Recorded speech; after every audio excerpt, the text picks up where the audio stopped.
during them days. And coon hunted, trapped, cut timber.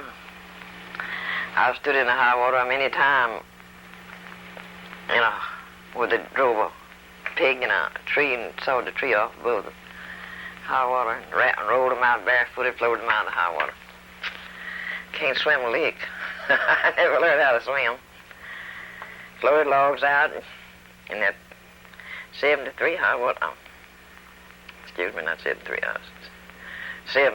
27 high water. We pulled cows off from islands and horses and drug them ashore to come to the banks, levees. Oh, I don't know. It'll be a long story. I tell you, it'd take a month for me to tell all I know. All right. What do you... has it changed for you? I mean, there's not many people... No, there's not too many fishes. Most of them live on this side of the levee now. They don't live on the river much anymore. They stay over here, and they got... Well, times change so fast, They got their own motorboats and their own boats and their trailers, and they can just back up, put the boat in, and go fishing and come back. Go out there and jug down the river. That's amazing to watch. See them floating down the river, about 100 jugs, catching catfish. Yeah. Well, how does that work, you jug down the river? Well, they have a line tied on a buoy with an anchor on the bottom of it, a small one. And it's it may be from 4 to 5 hooks. They bait up with live goldfish. They just throw them out and turn them loose and let them float on down the river. And they just float around among them. When they hear one go down, they pop like a shotgun when a fish hits it. Then they crank up and go get it and dip it, bait it up and throw it back out. It's a lot of fun to do that. I've done it many times. How are you doing on film, by the way? Oh, this is a fresh load. Oh. What, you say that, it was... Can you kind of... Right now, probably a good time to do this. What I'd like you to do is, since we probably don't use much of what I say, so how would it be if you just sort of told me your name and tell me what you do and how long you've been doing that, which is your whole life?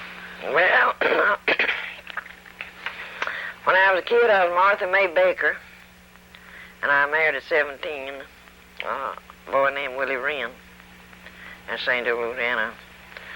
And I've been fishing all my life except when the war broke out until I moved here, and I lived on the New Orleans down there in the wharf with the war ramp boats and things on the Pontchartrain beach. From that, I've fished all my life. From hand pole fish to trout lines and hook nets and gill nets, so that's about it. Take it you like it? Yes, I like it, but it's a filthy go. You got to change clothes every day. You go out there and run your nets and lines and things, come back in, you're filthy, you got to put on. If it rains, you get all muddy and slimy, you got to carry the fish up the hill. But it's a healthy life. That's the one thing I liked about it. All my people were fishermen. Well, my daddy was a scout in the war when he was a young man, but from then on, he was a fisherman all his life. And I put this in, I'm a nation. I'm a little bit of everything. You're a what? I call myself a nation. A nation? Yeah. Explain that to me. Oh, well, a nation is, you got a German, Indian, and, let me see, I'm German and Indian and Irish, Dutch. So it just makes me just about a nation, don't it?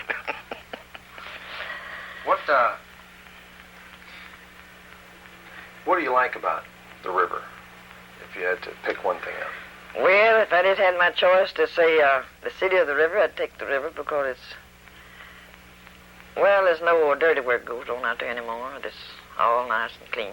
It may get dirty clothes, but I mean, you know what I'm talking about, dirty life.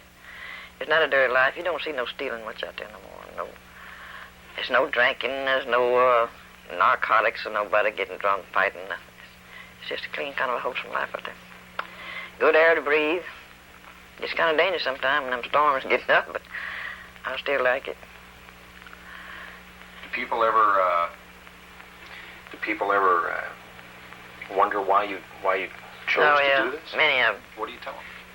Tell me that's the way I like it. I'd rather be out there. Well, that's my daughter. I told my daughter one time about her husband. He didn't like it because she didn't like it all the time because he hunted all night in the wintertime. I said, I'd rather he'd be out there clean, wholesome hunting as be in town gallivanting around, if I had to put it that way. Well, yes, that's the way she did. Well, it's a lot of fun now.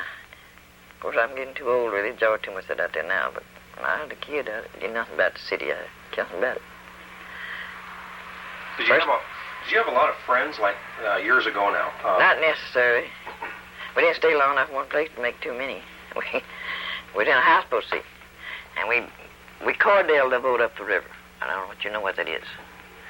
Well, one sit on the bank and pull the rope, and the other with a pole and push it off the bank to get it up the river.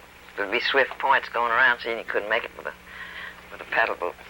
And we cordeled it up the river. Well, my oldest sister, you know, she played on the deck of the Ironsides when she sunk on the war at Vicksburg. Really? Well, that's far beyond my time, but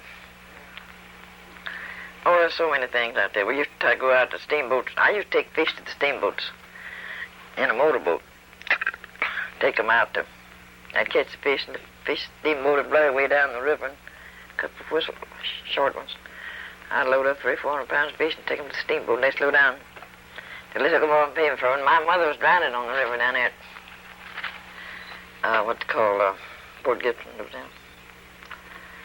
Her and my husband she was coming back from St. Joe, Louisiana to live with her brother, my brother. And in a windstorm, the boat sunk. She drowned. Never was found. But she was haunted all her life, too.